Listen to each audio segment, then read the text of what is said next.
don't expect a whole lot of people on here today, just because it's our first one, and I wasn't sure what time I was going to be able to get on. So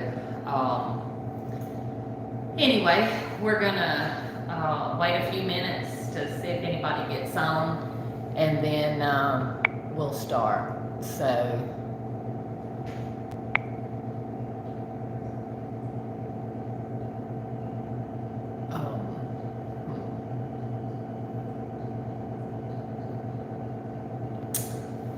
Okay, so this is the first time I've done this, y'all, so bear with me.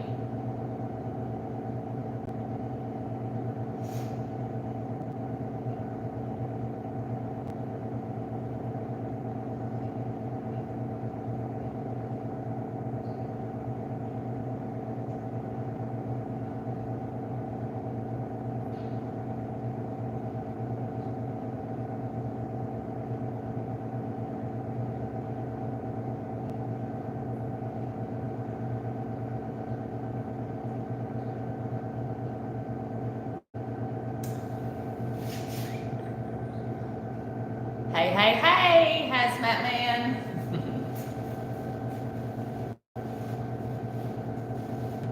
Hey, Charlie. Glad you guys could make it, being it was such a short notice. I had put out a post a while back, letting everybody know that if they wanted to pick my brain, what would be some of the questions that they would ask. So I have my laptop here, so if you guys keep seeing me looking away, it's simply because I want to go over some of the questions that different ones had.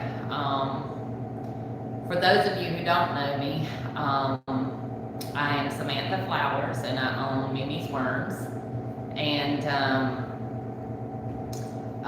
we are a commercial worm farm, and we are trying to help teach other people how to become a commercial worm farm if that's what they want to do, or if you just want to up your little hobby farm a little bit more than what you have going on, that's fine too.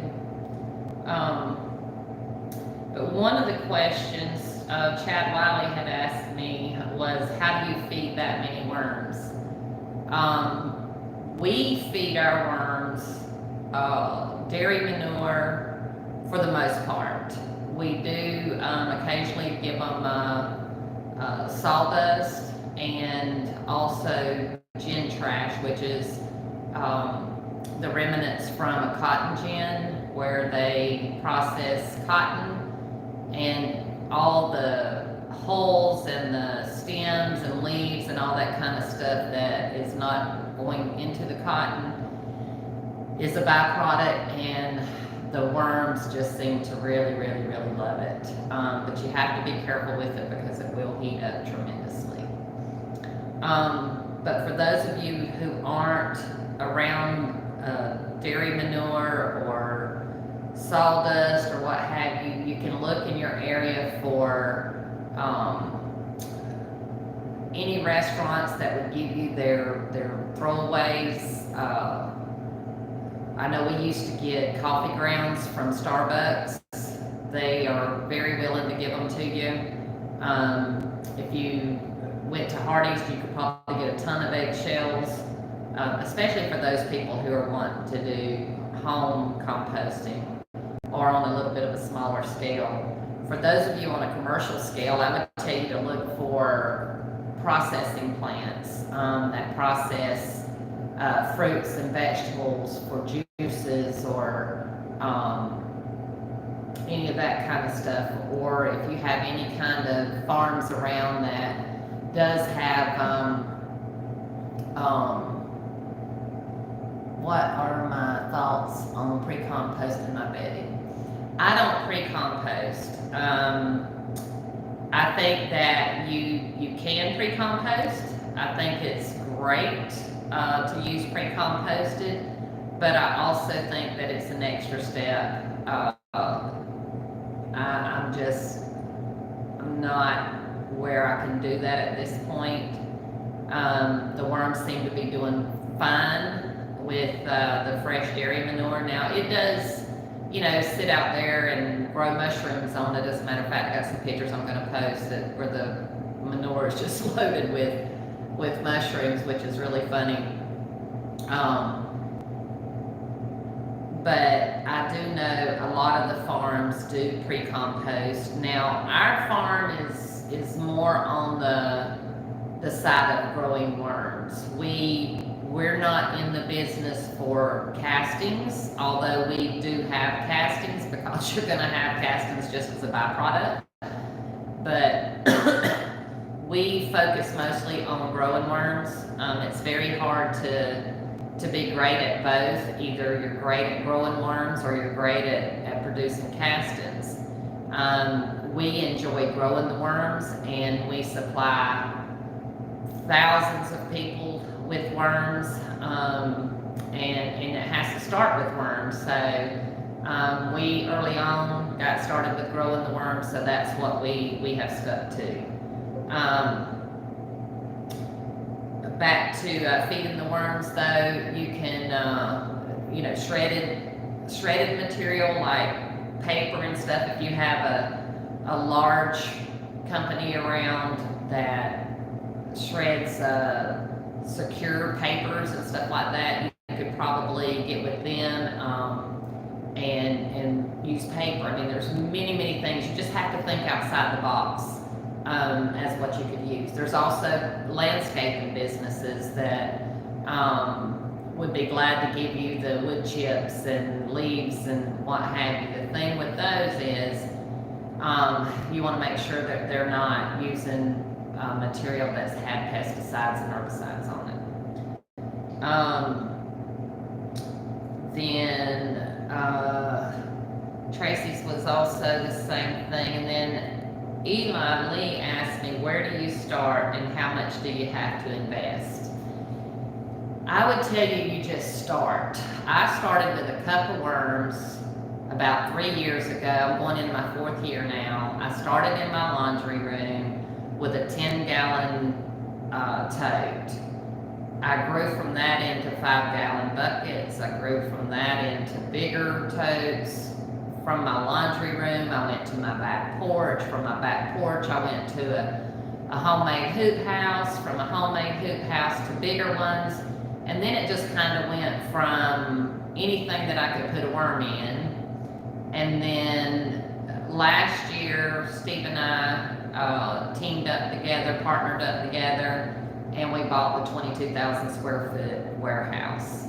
Now, up until that point, I really had not bought or paid a lot of money for most anything. Most everything that I had started with, I had found laying around or dug it out of the trash pile or whatever. Charlie, as far as what is my favorite worm, that's kind of hard. I like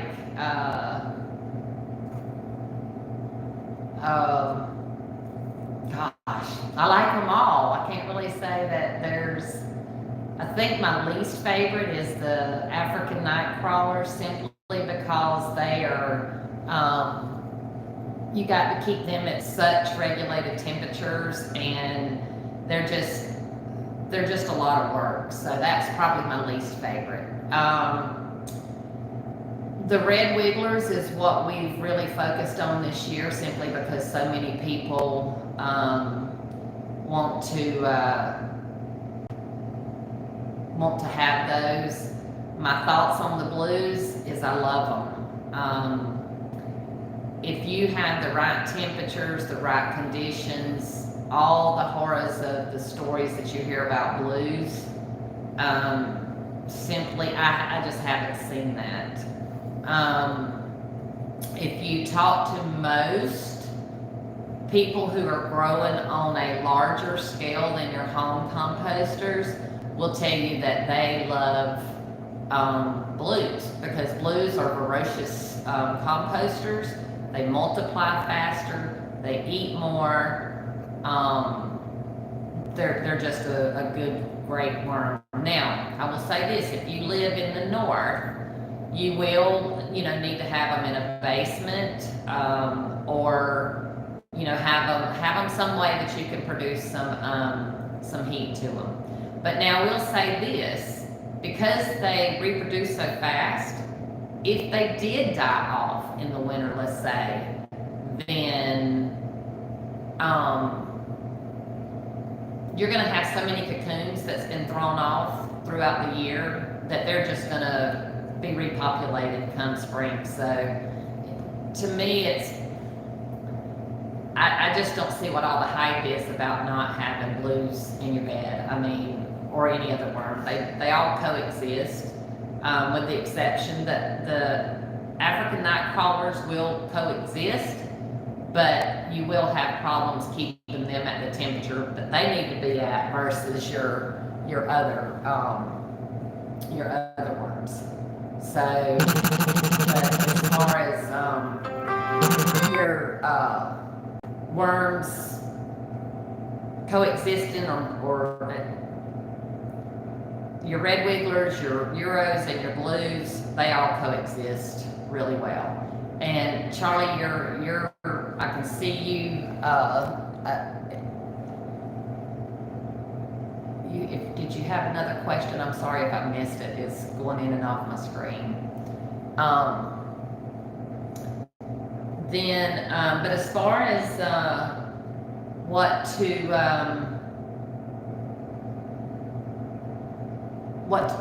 you have to invest, you invest what you can afford to invest. Now, like I said, we spent very little getting started because we just used things that we already had laying around. And then when we were making money, we just put it back into business. So I wasn't going out and getting loans. There's a fly in here, y'all, if you wonder what I'm doing.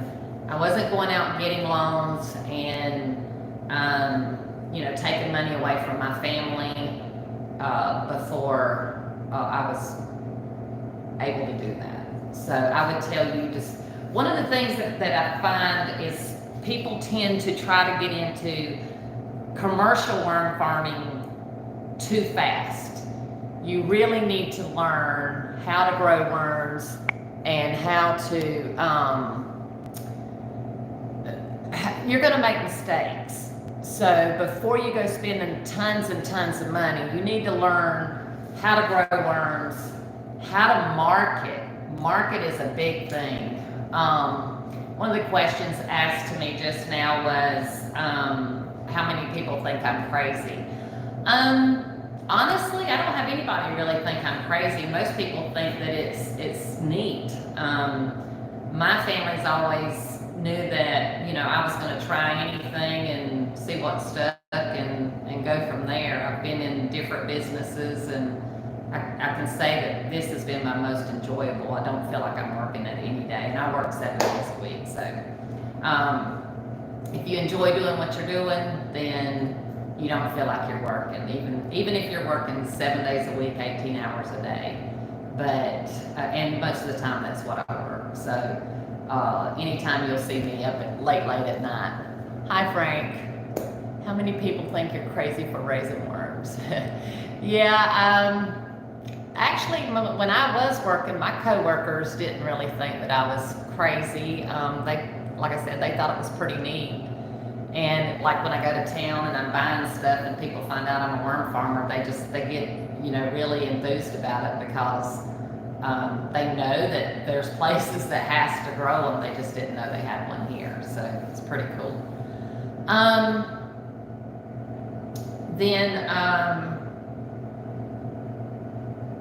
How do you make your worm bed, and how much should I feed them daily, weekly, etc.? And this was from RH. It really depends on what way you're going to go with your commercial setup, because there's many different setups that you can go with. There's windrows, there's wedges, there's CFTs. Now, I will say that the CFTs are not the best as far as producing worms, but they are probably one of the very best when it comes to producing castings. So again, it just depends on which way you're going. Do you have sources from local grocery stores or do you use neighbors? I don't use food. In the beginning, I did have a local grocery store that was giving me their throwaways at the end of the day, and then they sold out. A new company, a new owner came in and they quit giving it to us because it was a liability, they said to them. So when you become on a larger scale,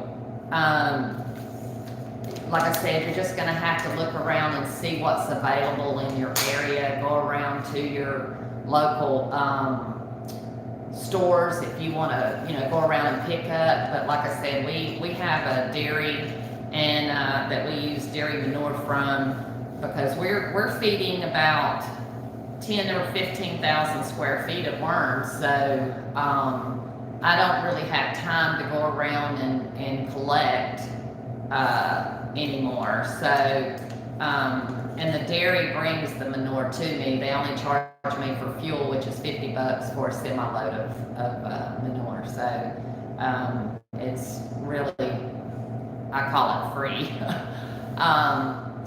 Yep, that is a lot of poop. You're right, Frank. It's a lot of poop. And the worms go through it pretty quick.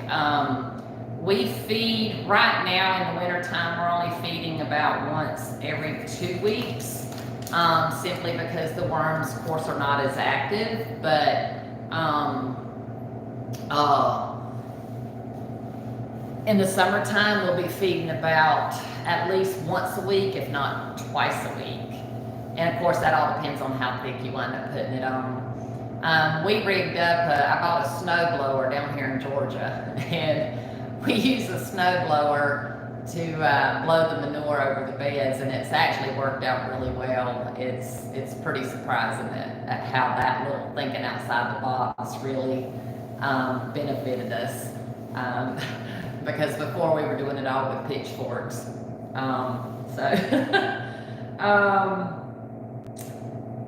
I've had a lot of questions before about producing castings, questions on castings like how long does it take to produce good castings, what do you use for that? Those are questions y'all would probably need to ask someone else, because again, we're not into trying to produce great castings.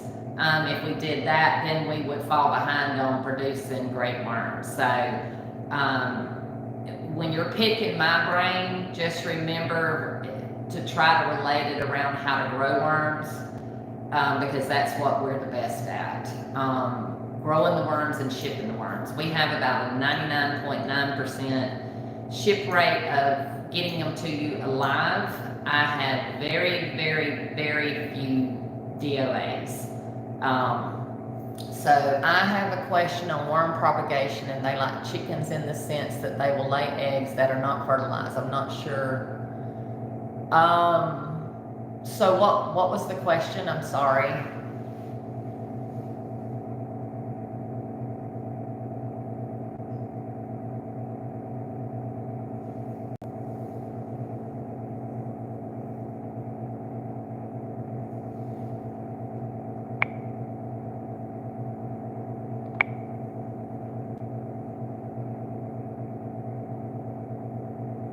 Questions on worm propagation. Are they like chickens in a sense? I don't think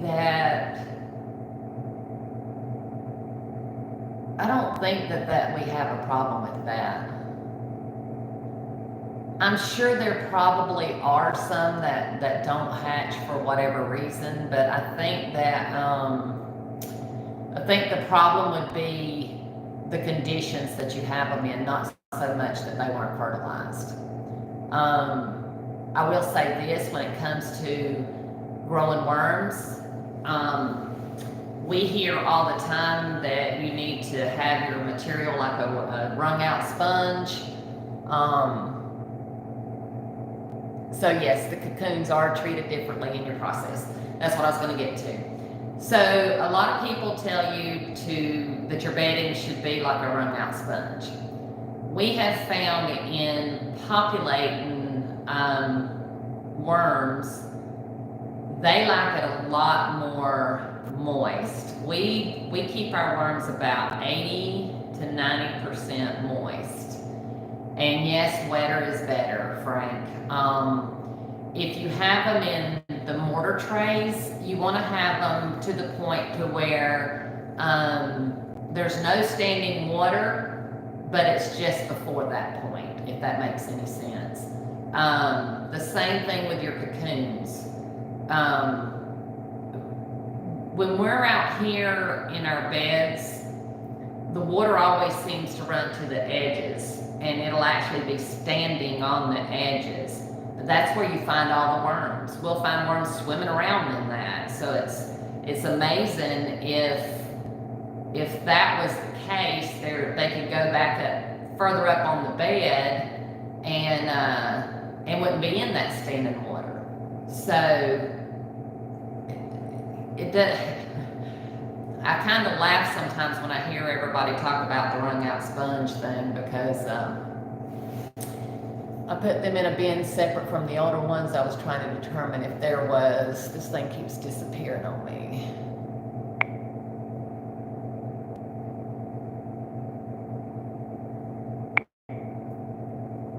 I was trying to determine if there was a way to estimate population growth. So yes, you can estimate your population growth by, if you're using a mortar tray and you are sifting your worms in about 21 days, you can mix up that material after you've sifted out your cocoons. This is how we do it. We sift out the cocoons, we mix up the material, because you're going to get some material in there also with your cocoons. And then we take out 20% out of that tray, we count the cocoons, and then we times that by 5. That would give us a total estimate of how many cocoons we had in that tray.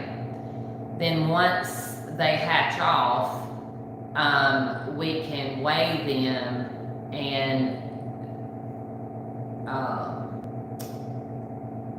take that against what we had estimated our cocoons to be, to find out what our hatch rate was, if that makes sense.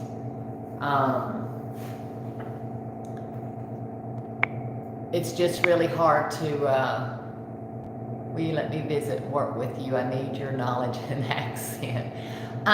We are, Frank, at this point right now, we are,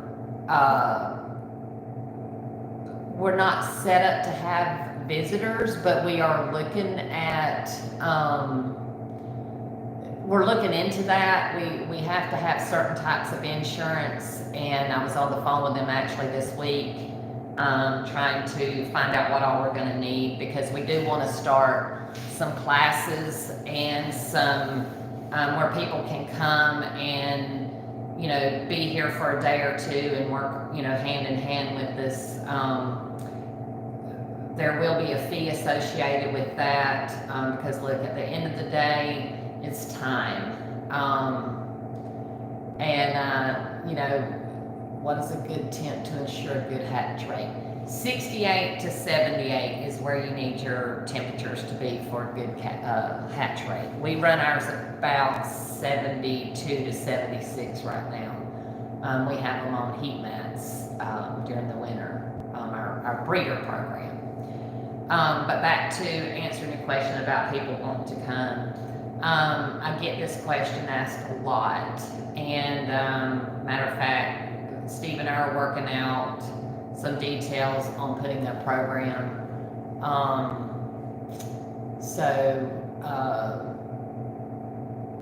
Yeah, in the future we are gonna allow people to come and work with us. But just understand there will be a fee involved, simply because it is our time, and it takes time away from the other part of the business. And in the future you would be competition to us, which is fine. I love having competition, so I welcome it. Actually, there's plenty out there for all of us. So don't ever feel like you'd be stepping on my toes, because I don't look at it that way. I really enjoy teaching people what I do. So any other questions you guys have? Another thing that I would like to say is we're going to start doing these hopefully each Sunday at 2 o'clock. I was trying to figure out what would be a good time. Yes, this would be a great program for FFA students. As a matter of fact, I have something in the works with a company in a town over from me where we're going to be getting with the schools, and they are into growing organic food, and they're going to team up with me, and we're going to actually go into the primary schools and work with children, teaching them how to the benefits of worms and farming. So I'm pretty excited about that. There is a fly in here, y'all. It's about to drive me crazy. But anyway, I want you guys to think of some questions that I can answer for y'all on a weekly basis. Maybe try to get some more in depth for you. But like I said, we're going to try to do these each Sunday around 2. I think Sunday is kind of everybody's lazy day, so maybe that'll be a good time for everybody. Come spring, now we may have to stop for a little while. We'll just have to see how things go, because we get very, very, very busy during the spring. Mimi, do you have a deal with potworms a lot? Not using the manure, I don't. Before, when I was using scraps and keeping the beds as wet as they needed to be, we did have a lot of potworms. But I have learned to pretty much welcome the ecosystem with the worms. You're going to have all different kinds. We've had roly-polies, we've had brown crickets, we've had all kinds of different insects and things in your bed. The thing that we try to make sure is if we're having an issue with any type of insect, that we make sure that we're not shipping those things out when we're shipping our worms out. So we'll tend to dry out the beds in the mortar trays before, if we're having issues, before we ship them out. And that way that tends to do away with a lot of the insect problems, is once you get back into a drier environment. Another thing I wanted to tell you guys on shipping, the reason that we ship in dry peat moss is because when the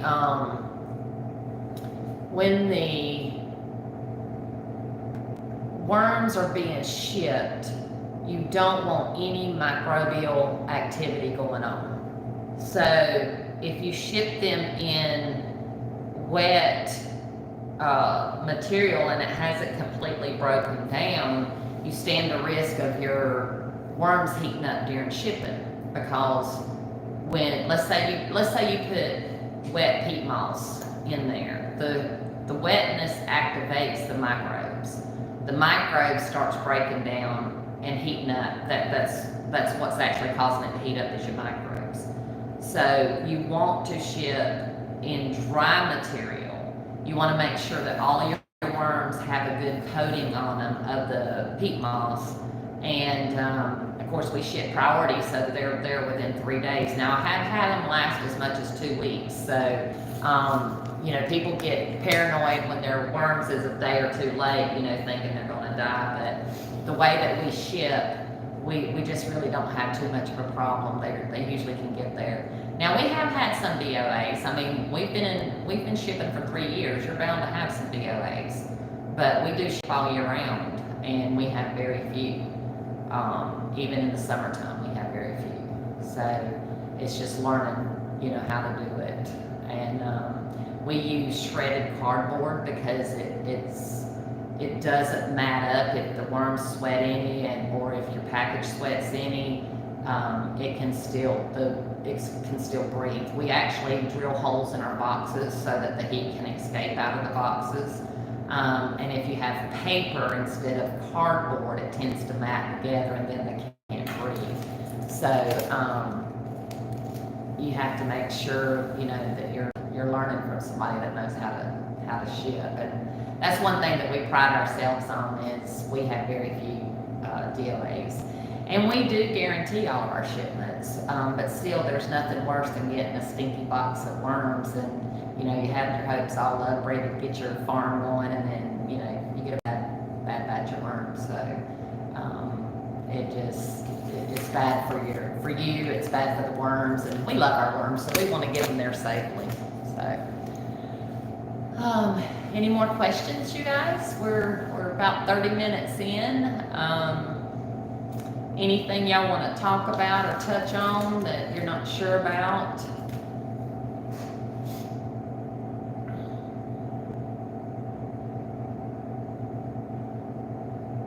We just started selling on Amazon about a week ago, and man, I'll tell you what a ride that's been. We had let's see, between Friday afternoon to this morning, we had 40 orders on top of our 40-some orders that we had on our website. Have I heard of Louisiana? Yes, I have heard of Louisiana Swampworms. And what's your thoughts on dry worm chow? Okay, so the first question is Louisiana Swampworms. Louisiana swampworms are raised very much like your redwigglers and your European night crawlers. They're basically kind of in between the two. They're a little bit bigger than a redwiggler, but smaller than a Euro. But your conditions are about the same. My thoughts on dry worm chow. And then how close are they to the redwiggler? So they're very close to the redwiggler, in my opinion.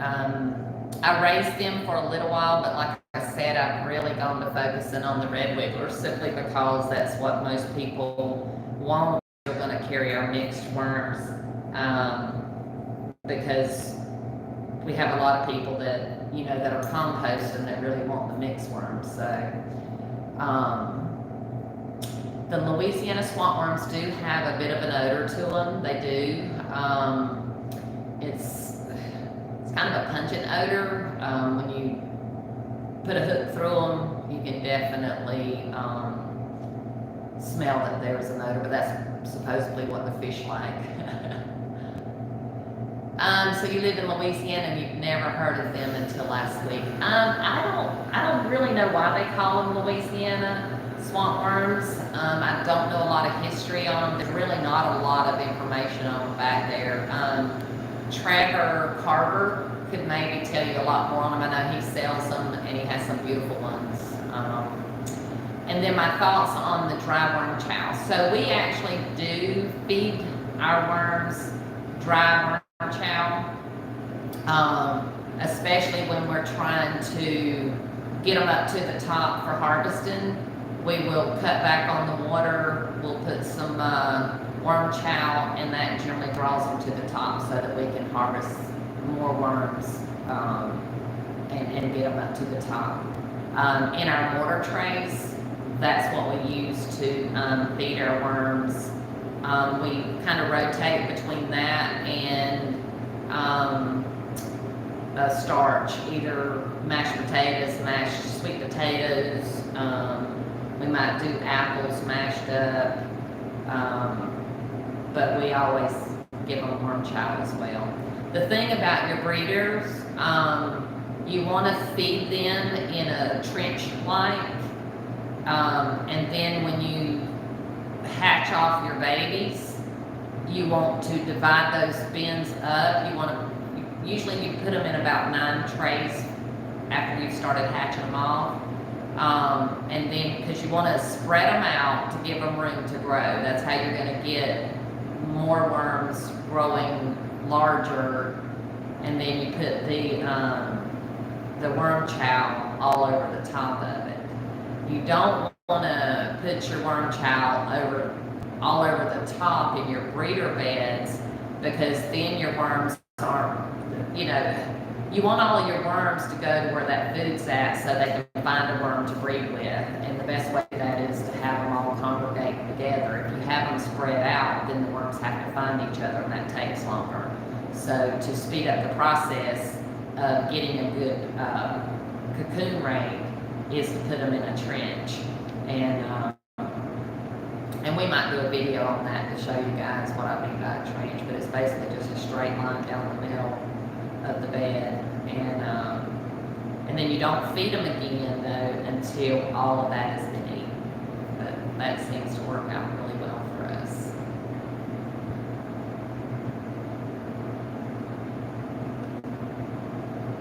Like I said, we're going to try to start doing this, and I'll try to have me a fly flap the next time I come, because this fly is really getting on my nerves. Yeah, if you're feeding them or populating, you want it in a trench. And if you don't want to have you don't really want to have in a breeder program. You really don't want to have baby worms in with your breeder worms, because your food, the breeding worms are going to back off to give more food opportunity to the babies. It's kind of like a parent, we go make sure our kids are fed before we are. So, and you're very welcome. I love sharing information.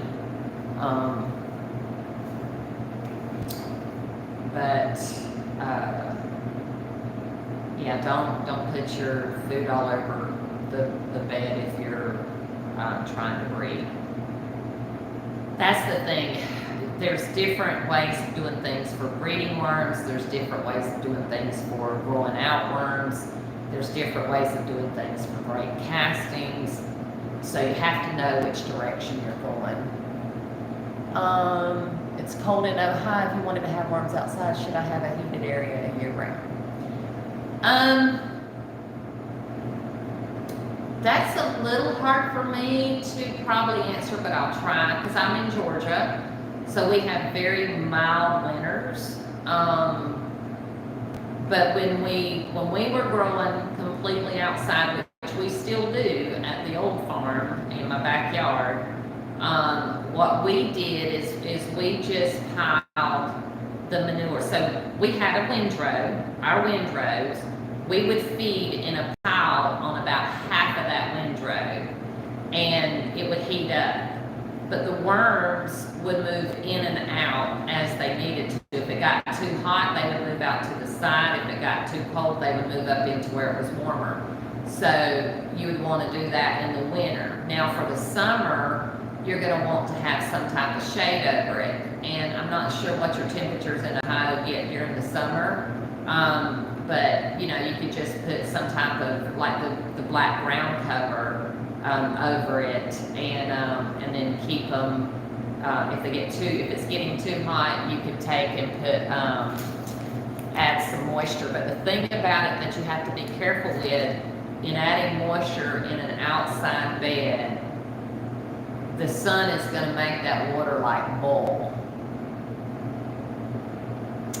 So for staying away from or preventing protein poisoning.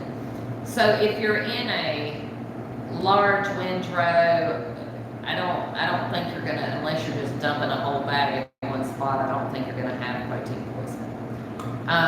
If you're doing it in mortar trays, the biggest thing is to make sure that you're not overdoing it. You want to make sure that you're putting just enough for them to eat, 2 to 3 bags off of. And then add more after that. So just making sure that you're not putting too much at one time. That's the biggest thing. From Rome,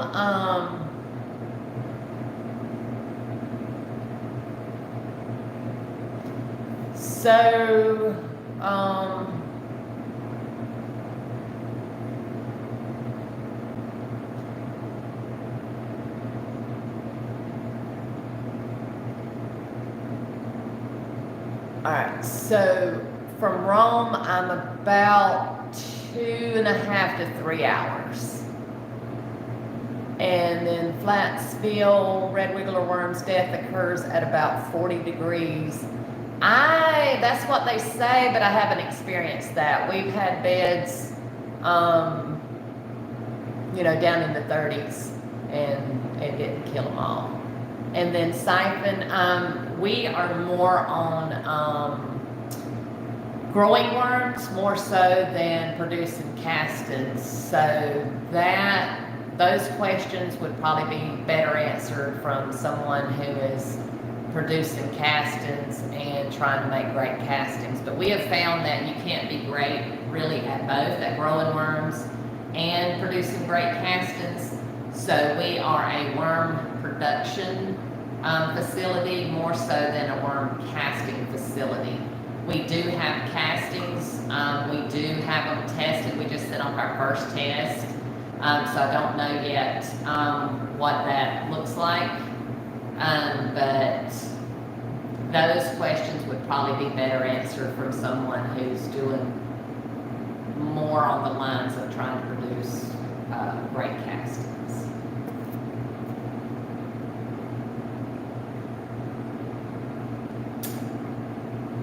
You're interested in people who are using unscreened cured vermicompost for aerated worm teas.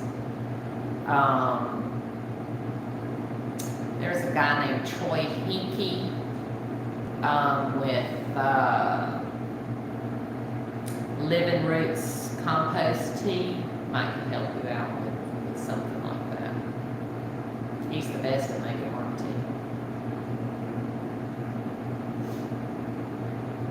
Guys, I want to give a big shout out to a friend of mine. His name is Ben from California. He has placed 47 bulk orders with us in the past year. He buys almost every single week, and he grows his own worms, but he can't keep up, so he buys from us to help out with his shipping. So, and just so that you guys know, I do want to touch a little bit on this, and we're getting close to into 42 minutes. We'll probably go about 45. And then call it a day, and then we'll be back on again next week. And of course, we also are putting out other videos. Make sure you guys check out our channel, like, subscribe, notify, hit that bell so that when we go live, you guys will know when we're on live. Because truly, as busy as we are, sometimes we're just flying by the seat of our pants, and we just have to do it when we have a chance. So that would be a good way for you guys to know when we're on. But for those of you who are just getting started, probably one of the biggest things that I see when people are starting to grow worms is they get caught up in growing worms without any thought of how they're going to sell worms. So what I would tell people, the best advice that I can give you is start now in selling.